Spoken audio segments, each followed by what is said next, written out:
Umnumzana Mcebisi Jonas waziwa ngokungabi nantsimi yankosi ngokuphathelene norhwaphilizo.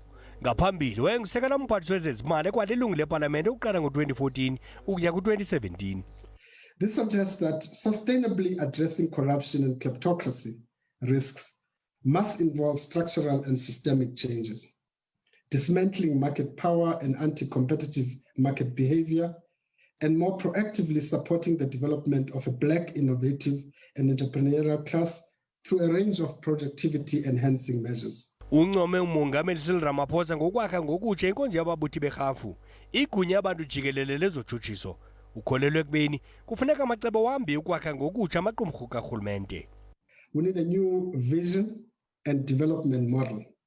Our current model built around free market growth and expansive fiscal redistribution program of social grants, free basic services, housing, and access to free education and health care is no longer delivering outcomes required for social progress and institutional stability.